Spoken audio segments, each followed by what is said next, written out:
just a roar. He does he do it roar.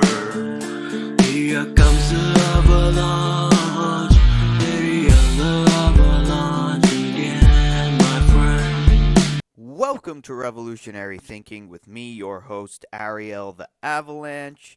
This is where we get your stereotypes, put them on the examination table, get out a sledgehammer, and smash them into smithereens, and throw those smithereens into the incinerator.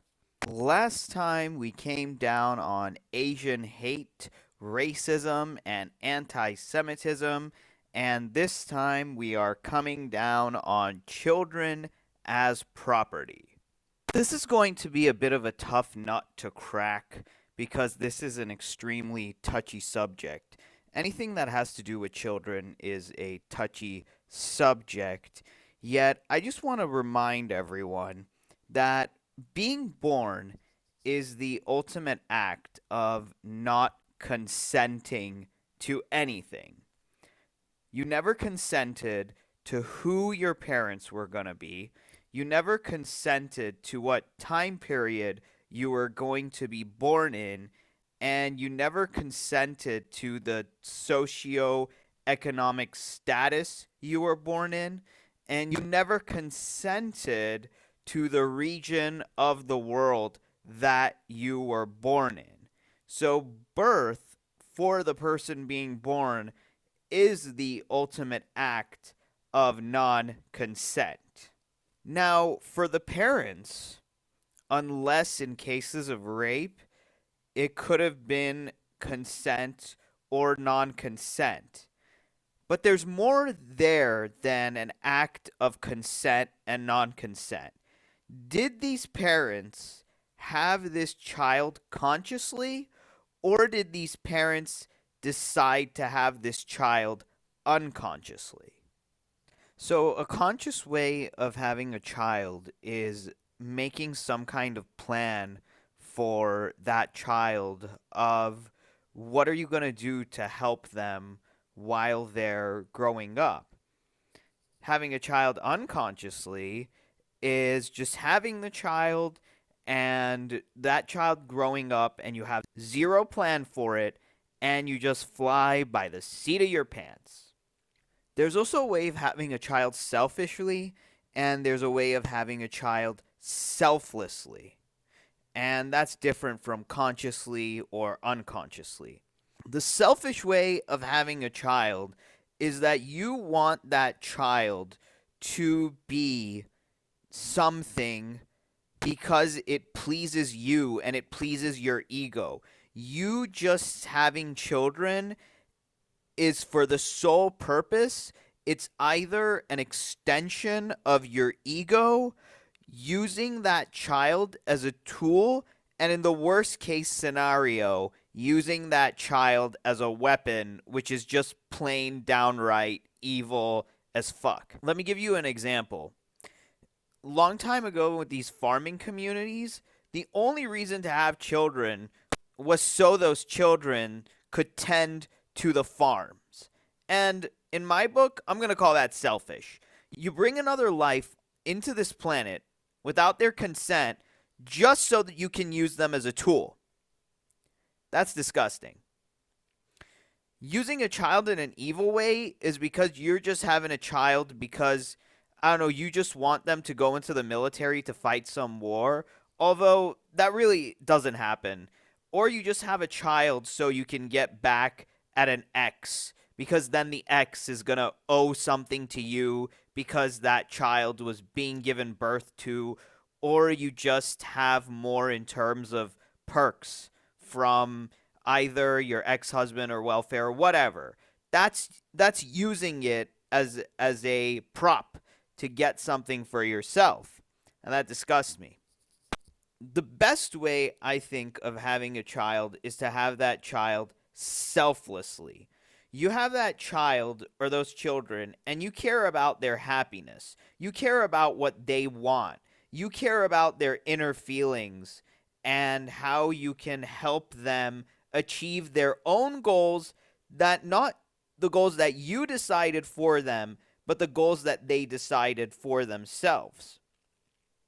At the same time, you can have very unconscious, selfless parents, and this just falls under the category of lazy and stupid, where they tell the child, yeah, you go and you follow your dreams and you follow your passion or you do whatever you want, but at the same time, you just sit on your lazy, useless ass and you don't do that child any kind of favors. You don't help them. You don't research for them. You just say, oh, you're on your own, and whatever you decide to do, that's great. But at the same time, you're not providing any help or guidance, and that's just being lazy. As for children being property, this right here happens because the relationship between a child, children, and their parents is one of the most unequal power dynamics on the face of the earth. Because let's face it, it makes sense. Children can't fend for themselves, children can't do anything for themselves.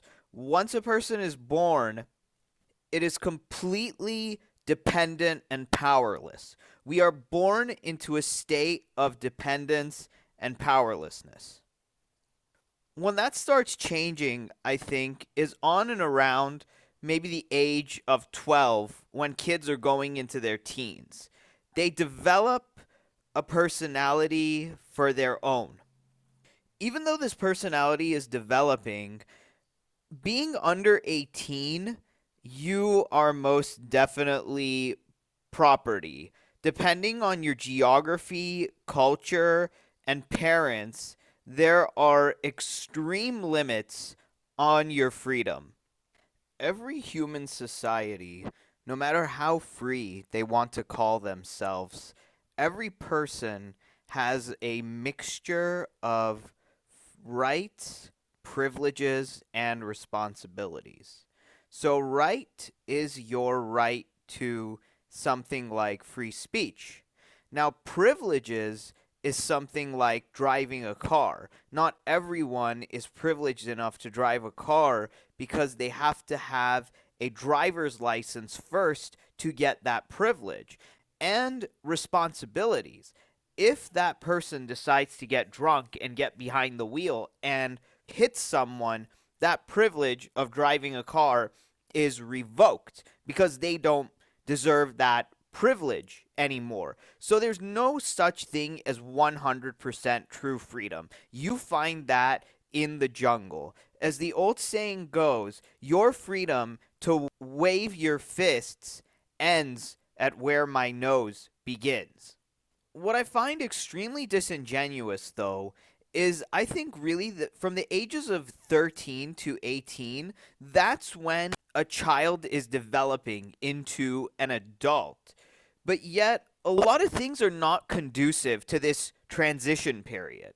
Now, here's where we get into the heart of children being treated as property. When there is zero transition period from childhood to adulthood in a kid's formative years.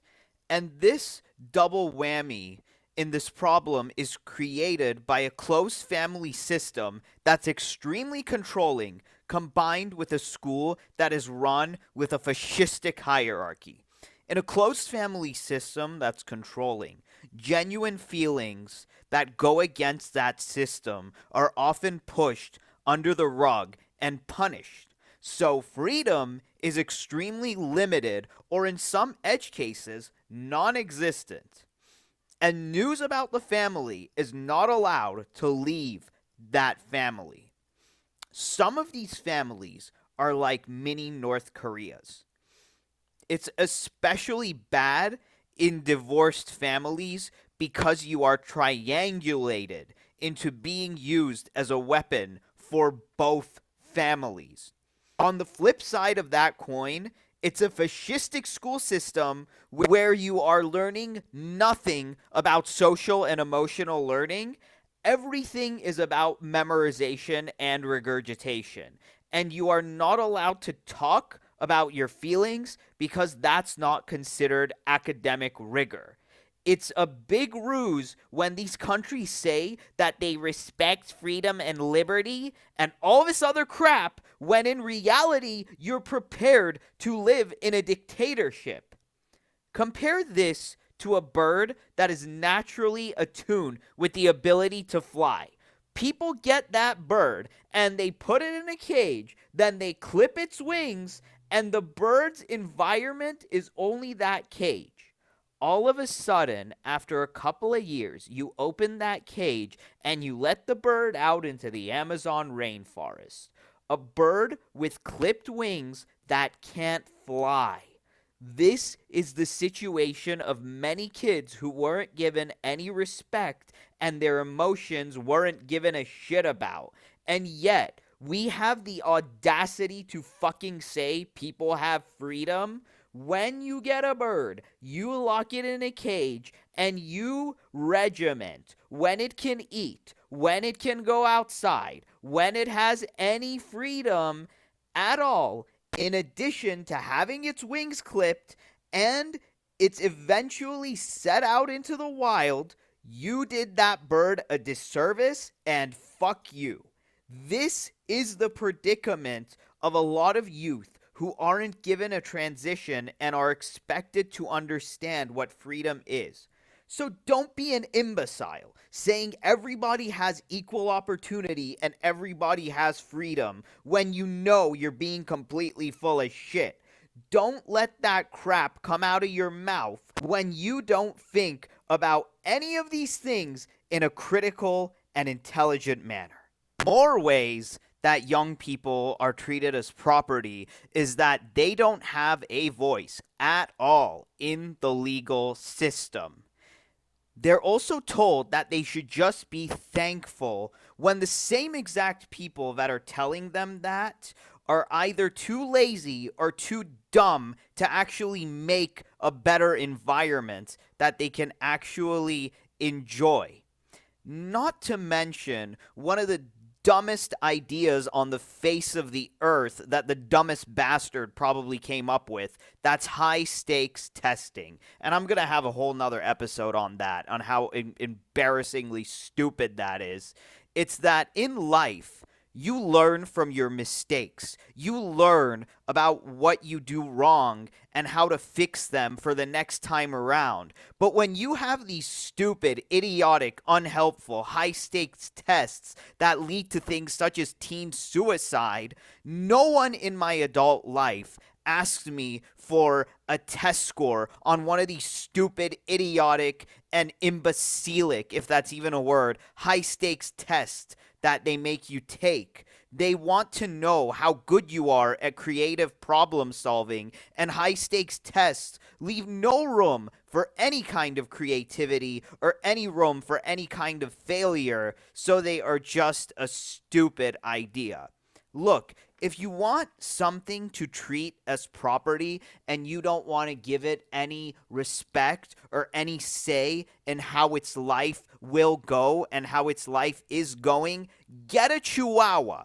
Don't create another human being, okay?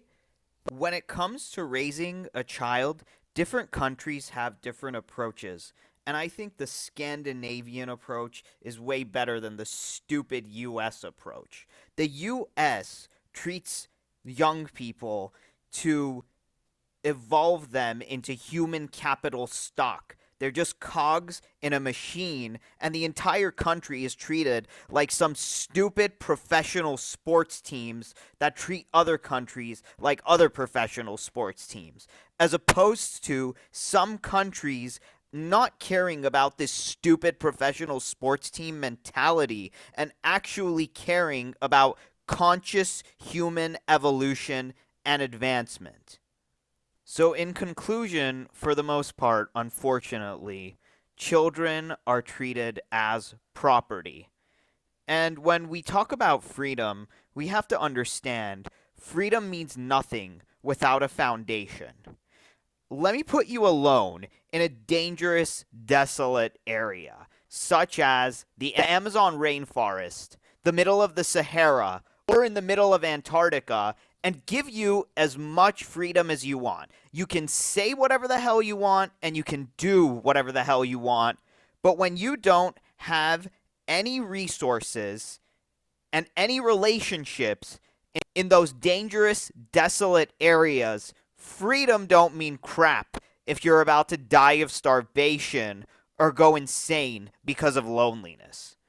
How conscious people can fight back against this children as property epidemic is to consciously and selflessly raise their kids, meaning that instead of criticizing and judging them for what they do wrong, that doesn't help. Guide them. And never say the words, do as I say and not as I do, because that's most likely what a master tells their slaves. And remember, as much as you tell your kids to study for their schoolwork, you take some time to study your kids. This was me coming down on children treated as property, and maybe I'll have a poll of what I come down on next. I have a few ideas. And as always, don't forget to like and subscribe to the Avalanche. I will see you on the next episode.